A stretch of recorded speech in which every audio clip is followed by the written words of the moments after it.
Alors, présentez-nous votre entreprise en 2 minutes. Je ne sais pas si on tiendra 2 minutes. Si. Unis, c'est une ESN du nord de la France. Moi, je considère être une petite ESN. On est moins de 300. Voilà, taille humaine.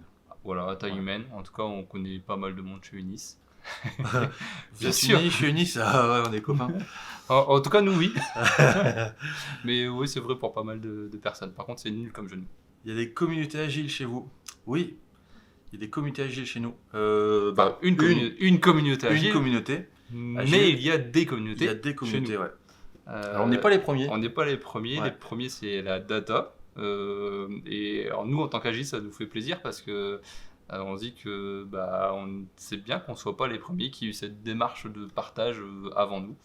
Donc il y a des communautés, il y a aussi une communauté dev, front et back, Ouais. il y a aussi une communauté pilotage. Pilotage et chefferie de projet, ouais, c'est ça. C'est ça. Alors, c'est facile d'animer une communauté. C'est très facile. De toute façon, je suis juste de le lancer et puis voilà. Voilà, ça c'est ça. se fait. Il Ça se suffit fait tout de seul, donner un nom. Il n'y a rien à faire. Voilà, et ça roule tout seul. C'est ça. Franchement, faut y aller, faut pas hésiter. Ouais. En plus sérieusement, c'est compliqué. c'est pas évident, ça prend du temps, de l'énergie. Surtout si on essaie, faut essayer d'embarquer des gens, quoi. C'est ça qui est le plus dur. C'est ce que j'allais dire. En fait, je pense que le plus gros challenge, en fait, c'est réussir à embarquer des gens avec nous, en fait. Même si je suis convaincu qu'il y a des gens qui sont intéressés tout ça, faut quand même essayer d'insuffler une dynamique pour que les gens, non pas s'y intéressent, mais voilà, investissent de leur temps pour que ça vive, tout simplement. Nous, comme on veut la faire vivre, on veut pas juste proposer des choses et puis voilà, et que tout le monde soit spectateur. Pareil. Vous avez qu'à essayer. J'ai pas assez de doigts pour compter. Faut essayer, vous ferez une idée. Est-ce important d'être sensibilisé tôt à l'agilité comme pour les alternants stagiaires? Bonne question, je trouve. Moi j'ai un avis, je dirais oui. Moi je trouve que c'est important d'être sensibilisé tôt à l'agilité parce qu'en fait, à partir du moment où on a les cartes en main tôt, on peut les abattre aussi plus tôt. Donc en fonction des situations dans lesquelles on est, il y a l'agilité qui va s'appliquer et qui peut s'appliquer, donc c'est cool. Mais par contre, des fois non. C'est-à-dire que plus vite on a les cartes en main, au plus vite on peut dire tiens, l'agilité elle peut s'appliquer à ce moment-là, pas forcément dans le boulot, ça peut être dans plein d'autres choses. Dans la vie perso. Donc moi je pense que c'est important. Peut-on considérer qu'un alternant jonglant entre fac et entreprise est de fait agile? Ouais. C'est une bonne question. Oui. Je dis oui. Est-ce que je priorise mes études ou est-ce que j'apprends en fac ou en entreprise? Alors moi j'ai un avis, mais c'est plus par rapport à mon parcours perso. J'ai plus appris en entreprise quand je faisais mes études en alternance. J'ai plus appris en entreprise qu'à la fac. Mais ça ne veut pas dire qu'il ne faut pas écouter à la fac. Par où faut-il commencer pour mettre en place l'agilité? Moi j'ai une idée. Moi je commencerai par les gens. Par les gens parce que en dehors de dire tiens on va mettre en place tel ou tel framework, je pense que c'est un état d'esprit qu'il faut avoir. Et donc moi je commencerai par essayer de faire en sorte que les gens aient alors, je ne sais pas si c'est le bon mindset, mais en tout cas aient le mindset agile pour qu'ils comprennent déjà l'intérêt de la chose. Et à partir du moment où on comprend les choses, je pense qu'on a fait la moitié du boulot en fait. Ouais, c'est ça. Je dirais pas mieux. Moi j'aurais dit faut commencer par soi-même. Et faut déjà être convaincu. Ouais, c'est vrai. Et, alors si on prend plus large, c'est pourquoi on veut mettre en place l'agilité? Qui est-ce qui veut mettre en place l'agilité? Parce que faut que tout le monde soit embarqué pour que ça marche. Quels sont les freins à l'agilité? Finalement, c'est un peu ce que je viens de dire. Ouais, j'aurais dit même réponse. C'est ça, c'est les gens qui veulent pas juste faire l'effort, qui attendent que des résultats parce que c'est à la mode.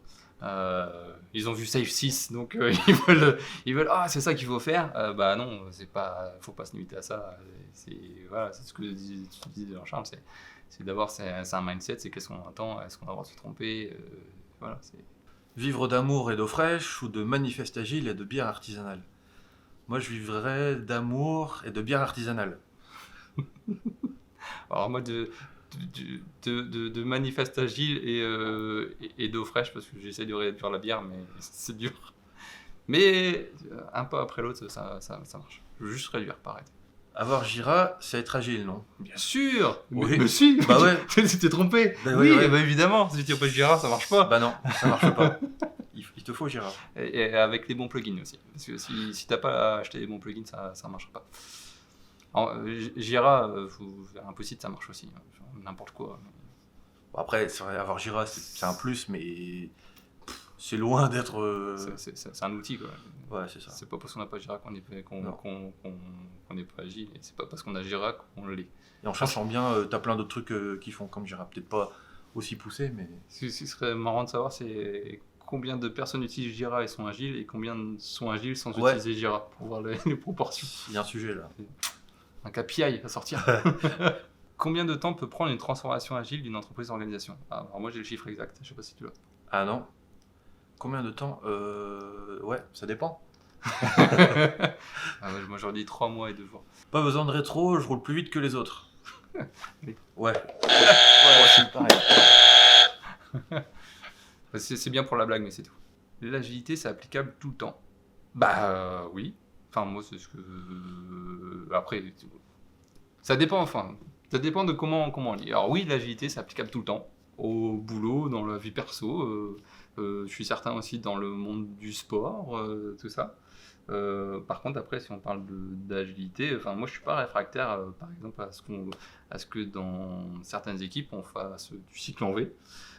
Si c'est adapté, si c'est la meilleure façon de faire, bah allons-y. Mais faisons pas semblant de faire de l'agilité parce que c'est à la mode. Sur l'agilité applicable tout le temps, c'est vrai que c'est. Il y a toujours, je pense, un contexte dans lequel on peut glisser un bout d'agilité.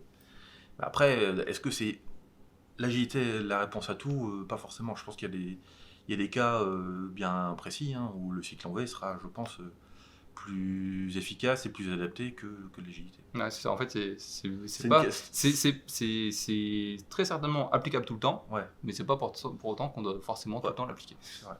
J'ai bien fait dans le sens. Maillot de bain. Tambourin. Bon, voilà, merci.